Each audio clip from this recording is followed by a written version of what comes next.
Señor, gracias por esta mañana. Gracias por permitirnos levantarnos, llegar a tu casa de oración y de adoración. Señor, que esta mañana podemos aprender un poco más de lo que es tu vida, de lo que pide de parte de nosotros y que nuevamente que todo lo que aprendamos lo podemos utilizar y podemos bendecir a otros con ello.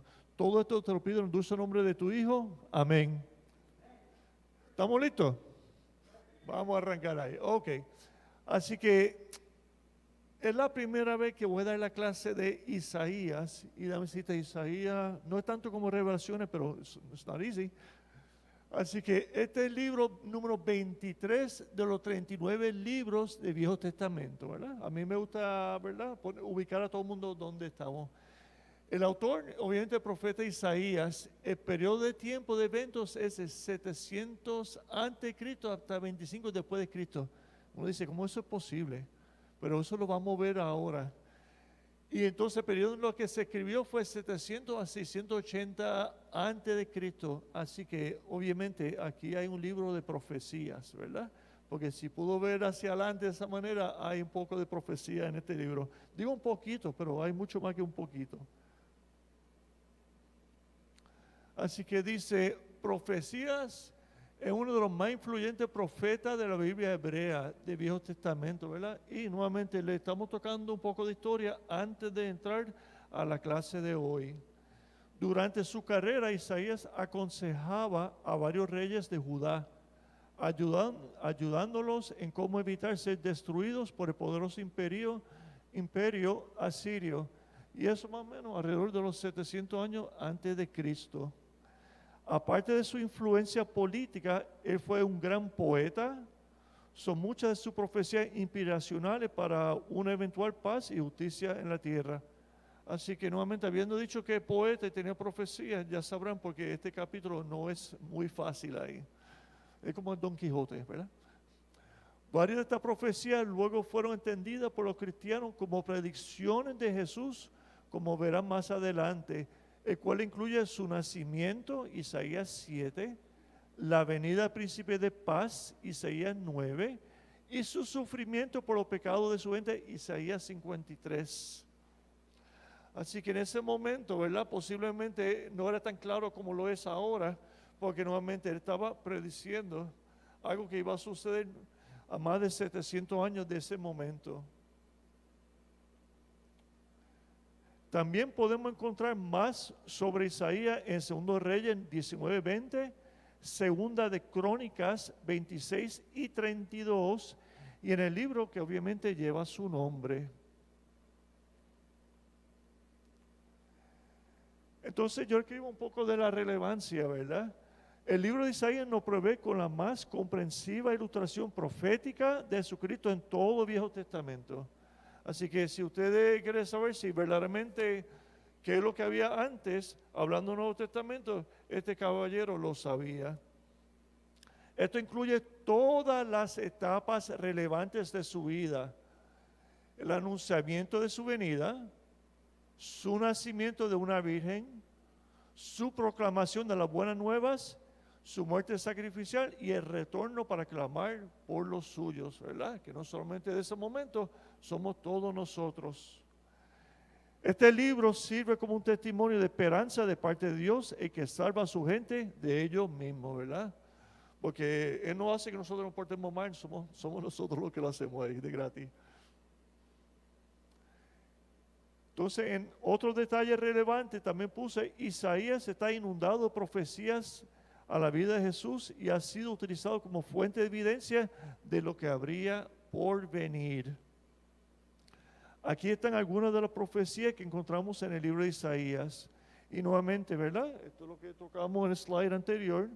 El anunciamiento, el nacimiento, la proclamación de la buena nueva y la muerte de Jesucristo como sacrificio por nuestro pecado y la segunda venida de Cristo.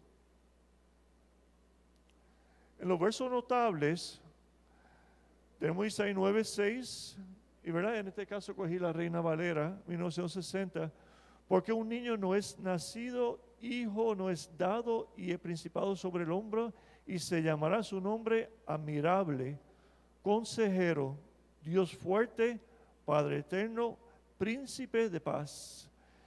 En 7:14, por tanto el Señor mismo os dará el señal, he aquí que la Virgen concebirá y dará a luz un hijo y llamará su nombre Emmanuel. Y en el 55:8, porque mis pensamientos no son vuestros pensamientos, ni vuestros caminos mis caminos, dijo Jehová. Y para terminar, antes de ir a la lección, el libro de Isaías ofrece una paradoja. En otra palabra, ¿verdad? Una ironía, parece contrario a la lógica. Por una parte presenta un sentido teológico global, y esto está en Isaías 66, y por otro permite discernir tres secciones mayores que han venido a llamarse. Y nuevamente, cuando miramos el libro de Isaías, vemos un libro, pero básicamente se divide en tres ese libro. El primero es del 1:39, que se basa en la predicación de Isaías, pero su mensaje trasciende al siglo 8 a.C. y la geografía de Judá y Jerusalén. El segundo, que es la que vamos a estar tocando hoy, particularmente el 49, es que recuerda los acontecimientos del siglo 6 a.C., el imperio asirio cede su puesto a Babilonia, y los reyes asirios desaparecen con la irrupción de Ciro. Así que si se acuerdan de la clase que Guareca dio la semana pasada, ella habló de la destrucción, ¿verdad? Y en este caso había que hacer una limpieza. Los judíos se habían alejado de las enseñanzas y a la misma vez se habían convertido en idólatras, ¿verdad? De otros dioses ahí. Y había que hacer la limpieza, y algunas veces la limpieza no viene, ¿verdad?, de la forma más dulce, pero sí viene con una razón y un propósito de ser. Y en este caso, ese propósito de ser, ¿verdad?, era traerlo de vuelta en un momento dado, ¿verdad?, a donde tenían que estar, tal y como fue en la segunda generación en el Éxodo, cuando Moisés sacó a su gente de Egipto y antes de que entrara a la tierra prometida. Y la tercera, que no vamos a estar tocando el día de hoy, celebra la grandeza de la ciudad que cobija a judaítas y paganos para adorar al Señor en la cima del Monte Santo. Así que comenzamos con la clase de hoy. La clase de hoy, la lección lo llamamos Dios anuncia redención. Y está en Isaías 49, 1 al 13. Y los objetivos van a ser los siguientes, ¿verdad? Y mira, yo lo simplifico porque creo que, ¿verdad?, los que están escribiendo el libro quieren, ¿verdad?, que sus palabras sean más difíciles que las que encontré en su versículo. Así que lo agüé un poquito para hacerlo más entendible, ¿verdad? Así que podemos examinar el llamado del siervo de Jehová, su legitimación, rol y misión en el propósito de Dios. Relacionar la redención preparada no solo para alcanzar al pueblo de Israel, sino a las naciones por medio del siervo de Yahvé, ¿verdad? ¿Sabemos quién es Yahvé? ¿Sí o no? Sí, el Señor ahí. La cual se va desarrollando desde la Biblia hebrea hasta el Nuevo Testamento de Jesús. Y hablamos del Nuevo Testamento de Jesús porque nuevamente Él está viendo hacia adelante sus predicciones. Identificar las características del liderazgo en el siervo de Yahvé y ponderar cuáles de ellas serán presentes en nuestra vida como personas cristianas, ¿verdad? Porque el Señor nos llama a nosotros también para servir a Él y llevar la palabra hacia otros. Redención, ahí que vamos vocabulario. Podemos relacionar este término con alguna condición, situación, obligación o compromiso. En el ámbito religioso, Dios actúa como redentor al liberar poderosamente a su pueblo de la cautividad. El término se puede utilizar en sentido más amplio para expresar el concepto general de salvación y la liberación. Esas son las palabras clave de redención para esta clase. Siervo, la palabra bet en hebreo se traduce como siervo, esclavo o criado. También se emplea en la Biblia hebrea para personas estrechamente relacionadas con Dios, como los patriarcas, profetas y reyes, y en especial Moisés y David. Eruditos judíos señalan que es una referencia a Israel o a diferentes personalidades de su historia. Y finalmente, restaurar es volver una cosa o una persona a su antigua condición. La palabra hebrea shiva viene de una raíz que significa devolver. Está bien. Bueno, Dios le bendiga. Dos cosas. Uno, la palabra que tú traes aquí, del redentor, el concepto redimir, es alguien que paga la cuenta por ti. O sea, para el judío había lo que se llama el pariente redentor. Es un pariente que va a sacar la cara por ti cuando la cosa está difícil, cuando tú tienes una deuda que tú no puedes pagar. Así que Cristo es nuestro redentor, porque es el que paga la deuda que nosotros no podemos pagar. Esa es una. Dos, el segundo comentario que iba a hacer era sobre el libro de Isaías. ¿Qué importancia tiene el libro? De hecho, se le llama el Evangelio según Isaías, porque es el profeta que más habla de Cristo, número uno. Y dos, ese libro fue encontrado en la cueva de Qumran en los años 1940 y tanto, un ejemplar prácticamente completito, el rollo, porque no es un libro, un rollo del libro de Isaías, y ese libro data de quizás 100, 200 años antes de Cristo, o sea que tenía 2000 y pico de años. ¿Qué importancia tiene? Que ese rollo es un rollo idéntico y demostró que los que copiaban la Biblia, letrita a letrita, estuvieron copiando exactamente lo que se escribió 200, 300 años antes de Cristo. O sea que la importancia de haber encontrado este rollo es que nos demuestra que la Biblia que nosotros tenemos y leemos es el original como se escribió. Dios le bendiga. Gracias, Carlos. Así que vamos a la primera de la lección, el número 1, que dice: óigame, países del mar, presten atención, naciones lejanas. El Señor me llamó desde antes que yo naciera. Pronunció mi nombre cuando aún estaba yo en el seno de mi madre. Aquí se afirma que estos pueblos lejanos también se refieren a Palestina, cuyos habitantes y los judíos compiten por los derechos de la tierra y el favor de las personas. En este versículo se describe el siervo desde el vientre de su madre, refiriéndose a un individuo en particular, y eso lo vamos a ver más adelante. Convirtió mi lengua en espada afilada, me escondió bajo el amparo de su mano, me convirtió en una flecha aguda y me guardó en su aljaba. El arma principal del siervo es la misma con la cual fueron equipados los profetas, la palabra de Dios, ¿verdad? La espada utilizada como metáfora del mensaje divino tanto en la Biblia hebrea como en el Nuevo Testamento. Su afilada flecha hiere la conciencia, pero todas están heridas, son sanadas cuando se supone que diga predicador ahí, ora por la misericordia, así que no pecador, predicador. El pecador, gracias, gracias. Me dijo: Israel, tú eres mi siervo, en ti me mostraré glorioso. Y yo, que había pensado, he pasado trabajos en vano, he gastado mi fuerza sin objeto para nada. En realidad mi causa está en manos del Señor, mi recompensa está en el poder de mi Dios. Así que la aclaración es la siguiente, que el siervo se refiere al pueblo de Israel, o pudo bien haber sido Jesús, ¿verdad? Ahí está la enigma en ese momento. El nombre de Israel, después de todo, significa un príncipe con Dios. El siervo entiende que será recompensado por Dios por su esfuerzo, su testimonio, lo que el Señor nos ha mandado a hacer. Dejamos que el Señor nos recompense por esto y no por nuestro pensamiento de lo que hemos logrado. Así que nuevamente no es nuestro resumen, nuestro listado aquí en la tierra que nos va a dar la salvación. Pero nuevamente, si tenemos nuestra fe en Cristo, que no solamente sea nuestra palabra, pero que nuestras acciones muestre quién habita en nuestro corazón, ¿verdad? En otras palabras, nuestro testimonio.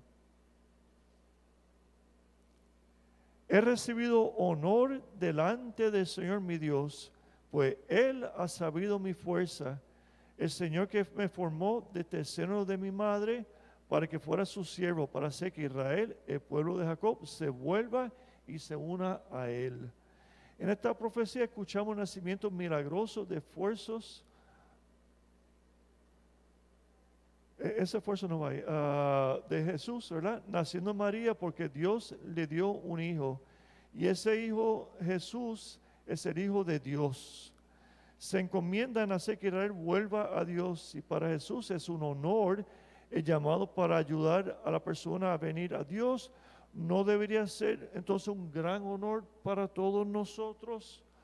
Siendo pecadores, que el Señor nos llame al servicio en esparcir su palabra. Así que esto no solamente son los personajes que leemos en la Biblia, tanto en el Viejo como en el Nuevo Testamento. Esto nos toca a cada nosotros poner nuestro grano de arena. Dice así: no basta que sea mi siervo, solo para restablecer la tribu de Jacob y hacer volver a los sobrevivientes de Israel. Yo haré que sea la luz de las naciones para que lleve mi salvación hasta la parte más lejana de la tierra. En otra palabra, esto no sería un siervo solamente para Israel, sino para los gentiles, ¿verdad? Todos nosotros. No solo en recuperar la tribu de Jacob, pero más allá, ser luz para todas las naciones, para que su salvación sea para todos, lo que así le den cabida en su corazón. El Señor, el Redentor, es Dios Santo de Israel. Dice al pueblo que ha sido totalmente despreciado, al que los otros pueblos aborrecen, al que ha sido esclavo de los tiranos. Cuando los reyes y los príncipes te vean, se levantarán y se inclinarán delante de ti, porque yo, el Señor, el Dios Santo de Israel, te elegí y cumplo mis promesas. Así que la norma era que los reyes se sentaban en su trono cuando se le acercaba su siervo, la gente se acercaba a ellos, porque ellos eran como ese pequeño Dios en la tierra, pero no son Dios, son los reyes. Pero al darse cuenta de quién es Jesús, se ponen de pie y se postran a los pies de Él. Así que ellos han reconocido quién es el Señor. El Señor dice: vino el momento de mostrar mi bondad y te respondí. Llegó el día de la salvación y te ayudé. Yo te protegí para establecer por ti mi alianza con el pueblo, para reconstruir el país, para hacer que tomen posesión de las tierras arrasadas. En este contexto, para reconstruir el país y tomar posesión, la tierra implicada volvieron a la relación original con Jehová. Restauraron esa relación que el pecado de la rebeldía y la idolatría rompieron, ¿verdad? Y eso nuevamente es la clásica, igual que había mencionado, donde el Señor permitió que este otro imperio arrasaran para nuevo llevarlo a donde tienen que estar, sacarlo del pecado y llevarlo otra vez a su camino original. Ese día de la salvación en este pasaje está vinculado a la restauración de Israel. Para decir a los presos, queden libres, y a los que estaban en la oscuridad, déjense ver. Junto a todos los caminos encontrarán pastos, y en cualquier monte desierto tendrán alimento para su ganado. Así que si esto les suena a algo, lo veremos en un momentito.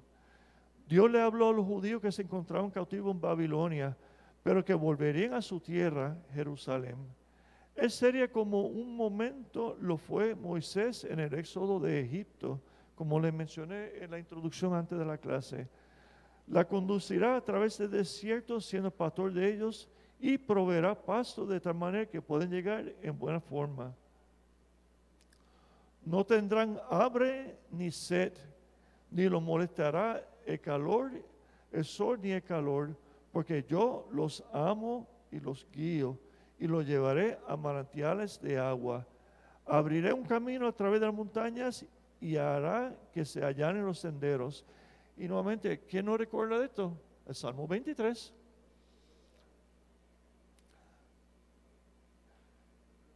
Y al principio Salmo 23, por eso se lo marqué en rojo, ¿verdad? Dice: Jehová es mi pastor, nada me faltará. En lugares delicados pastos me hará descansar, junto a agua de reposo me pastoreará. Y el resto ustedes ya se lo saben.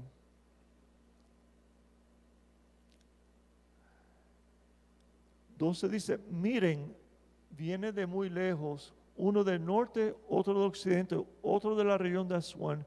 Y esto básicamente lo que está diciendo es que estos prisioneros liberados se le unirán a otros israelitas que vendrán de todas partes, ¿verdad? De diferentes direcciones, a unirse a ellos en su casa. Esto no solo serían los que estaban fuera, llevados cautivo a Babilonia, pero se dispersaron a otros lugares cuando Jerusalén fue destruido años antes, ¿verdad? Y esto fue en los años 700 antes de Cristo, y ahora estamos hablando más o menos en los años 580 antes de Cristo. Cielo grita de alegría, tierra llénate de gozo, montañas lancen gritos de felicidad, porque el Señor ha consolado a su pueblo, ha tenido compasión de él en su aflicción. Así que esta porción bíblica termina con el himno, porque esto es un himno de alabanza que afirma la eterna compasión del Señor. Este es siendo como cuando los israelitas cantaron cuando escaparon de Egipto. Eso está en Éxodo 15, 1 al 8. Este es un himno de confesión de fe. Así que Dios nos hace partícipe de su obra liberadora para con su pueblo, con todas las naciones y con toda la tierra, no solamente Israel, sino con los gentiles también. El mensaje esperanzador que dará el siervo de Jehová prepara al pueblo para la etapa que ha esperado tanto, siendo la liberación y la restauración. Quienes están en exilio han esperado el tiempo de Dios para su redención. Dios mismo es quien anuncia este nuevo tiempo en la historia de Israel por medio de ese canto del siervo que vemos en el versículo 13. Una alma. En el resumen, las características del líder siervo difieren quizás de muchos estilos de liderazgo en el mundo, pero la forma es que Dios escoge anunciar su salvación.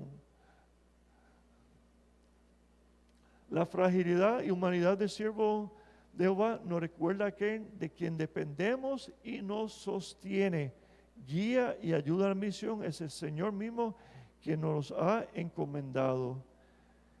El liderazgo del líder siervo implica humildad y reconocimiento de la soberanía de Dios sobre la vida misma. Y nosotros lo vimos, ¿verdad? Cuando Dios nos mandó a su Hijo, lo mandó a alguien humilde que nos ayudó no solamente tener el primer mandamiento, pero el segundo, que amarás a tu prójimo como a ti mismo. Así que esto es un mensaje basado en el amor del Señor. Y debemos celebrar la victoria de la salvación por medio de los cánticos e himnos, tal y como hacemos cada domingo aquí en nuestra iglesia, que nos recuerda que nuestro liberador es Jehová, Dios de toda la creación. Y para nuestro Dios no hay nada imposible, y creemos que el Señor lo proveerá y bendecirá a su pueblo. Así que afirmamos como iglesia en el anuncio integral de salvación para con toda la creación y con cada ser humano. Voy a poner un pequeño video, y como yo lo había mencionado, Isaías es un libro, pero se divide ahí, ¿verdad? Del 1 al 39, y entonces ahora estamos tocando el 49, que es el segundo, entonces tenemos tercero que nos lleva hasta el versículo 66. Así que hay dos videos en sí, pero yo lo voy a mostrar el segundo video que muestra un resumen del 1 al 39, y entonces veremos lo que hemos tocado hoy y un poquito más. Y dejo que Guareca lo termine la semana que viene. Presten atención, que este es como el Indy 500. Habla rápido y dibuja más rápido todavía.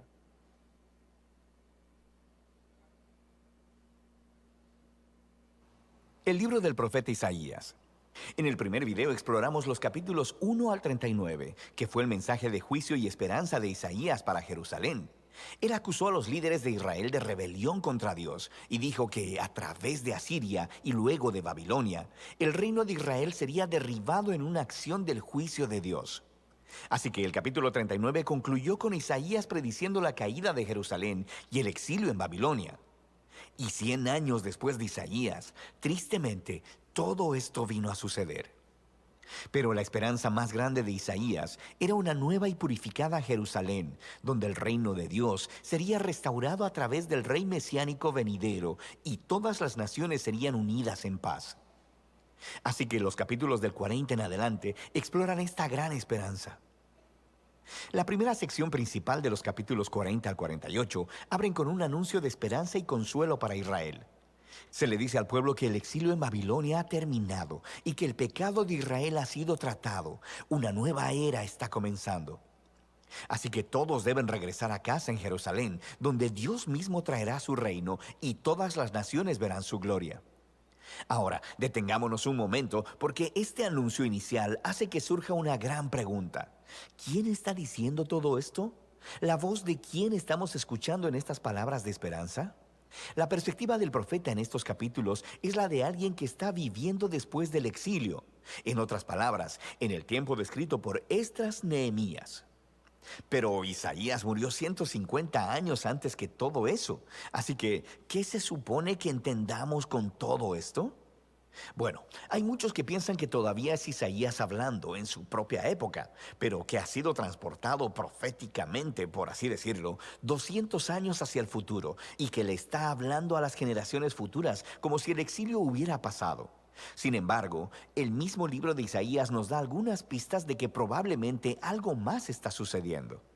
En los capítulos 8, 29 y 30, se nos dice que después de que Isaías fue rechazado por los líderes de Israel, él escribió y selló en un rollo todos sus mensajes de juicio y esperanza, y que se los pasó a sus discípulos como testigos de los días que vendrían. Eventualmente, Isaías murió esperando que Dios vindicara sus palabras. Ahora, recuerda, los capítulos del 1 al 39 fueron diseñados para mostrarnos que las predicciones de juicio de Isaías fueron cumplidas en el exilio. Él es un verdadero profeta. Así que, después de que el exilio ha terminado, los discípulos de Isaías, quienes han atesorado sus palabras por tanto tiempo, abren el rollo y comienzan a aplicar sus palabras de esperanza a su propia época. Así que, desde esta perspectiva, el libro de Isaías consiste en esa primera colección de las palabras de Isaías, como también de las escrituras de sus discípulos proféticos, que Dios usa para extender el mensaje de esperanza de Isaías a las generaciones futuras. Cualquiera que sea tu perspectiva, todos están de acuerdo en que estos capítulos están anunciando que la esperanza futura ha llegado, que Dios está cumpliendo las promesas proféticas de Isaías. Así que el profeta espera que Israel responda, convirtiéndose en siervos de Dios. Esto es, que después de experimentar la justicia y misericordia de Dios a través de la historia, comiencen a compartir con las naciones quién es verdaderamente Dios. Pero eso no es lo que está sucediendo. En lugar de dar testimonio a las naciones, Israel se está quejando y aún acusando a Dios. Ellos dicen, el Señor no pone atención a nuestros problemas. De hecho, está ignorando nuestra causa. El exilio en Babilonia, de forma entendible, ha provocado que Israel pierda la fe en su Dios. Quiero decir, quizá Él no es tan poderoso. Quizá los dioses de Babilonia son más grandes que nuestro Dios. Así que el resto de estos capítulos, del 41 al 47, están diseñados como si fueran una escena de juicio. Dios está respondiendo a estas dudas y acusaciones con los siguientes argumentos. Primeramente, Él les dice que el exilio a Babilonia no fue causado por una negligencia divina. Más bien, fue divinamente orquestado como un juicio por el pecado de Israel. Y segundo, fue por causa de Israel que Dios levantó a Persia para conquistar a Babilonia, para que pudieran regresar a casa, cumpliendo así las palabras de Isaías. Así que la conclusión correcta a la que Israel debería llegar es que su Dios es el rey de la historia, no los ídolos de las naciones. En la caída de Babilonia y el ascenso de Ciro, el rey de Persia, Israel debería ver la mano de Dios obrando y por tanto convertirse en sus siervos, diciéndole a las naciones quién es Él. Pero para el final de este juicio, en el capítulo 48, nos encontramos con que Israel es tan rebelde y dura de corazón como sus ancestros. Así que Dios los descalifica como sus siervos, pero Dios todavía está en la misión de bendecir a las naciones. De manera que el profeta dice que Dios hará algo nuevo para resolver este problema, lo que nos lleva a la siguiente sección, del 49 al 55. Se nos presenta una figura llamada el siervo de Dios, quien cumplirá la misión de Dios y hará lo que Israel no ha podido hacer. Dios le da a su siervo el título Israel y lo envía a una misión para, primero que nada, restaurar al pueblo de Israel de vuelta a su Dios, pero, en segundo lugar, convertirse en la luz de Dios a las naciones. Y se nos dice que este siervo es empoderado por el Espíritu de Dios para anunciar las buenas nuevas y llevar el reino de Dios a todas las naciones. Suena justo como el rey mesiánico de los capítulos 9 y 11, pero luego se nos dice la forma sorprendente en que el siervo traerá el reino de Dios. Él será rechazado, golpeado y al final asesinado por su propio pueblo. En realidad, mientras está siendo acusado y sentenciado a muerte, está muriendo por el pecado de su propio pueblo. El profeta dice que la muerte del siervo es un sacrificio de expiación por la maldad y rebelión del pueblo. Y luego, después de su muerte, de repente, el siervo está vivo otra vez. Y escuchamos que, por su muerte, Él proveyó un camino para hacer justas a las personas. Esto es, para... Lo paramos ahí, ¿verdad? Para no robarle la acción de Hualesca la semana que viene. Pero nuevamente, si observó bien, nuevamente tocó la parte que Hualesca mencionó de la destrucción para nuevamente renovar lo que era la creencia y la fidelidad al Señor. Ahí mostró la parte de la idolatría y de los pecados contra el Señor y los rollos que mencionó nuestro hermano Caco ahorita, ¿verdad? Y que llegan, ¿verdad? Y ahí pudimos ver ¿verdad? La cambio generacional. Esos rollos fueron escritos, ¿verdad? Siendo dados en 530. Así que no fue que desapareció, sino que esos rollos llegaron y siguieron hacia adelante ahí. Así que nuevamente aquí no se ha modificado, no se ha cambiado nada. ¿Correcto, Caco? Entonces, ¿hay algo que quiera añadir? No, good, ok. All right. Así que vamos a orar. Dios de toda la creación, gracias porque te acuerdas de los que están presos en sus angustiadas y pecados y la anuncias redención. Gracias porque tú eres el Dios que cambia realidades. Permite que sigamos el ejemplo del siervo de Jehová, que anuncia no solo a los suyos a la salvación, sino que el anuncio lo extienda a todos, y las que puedan escucharlo.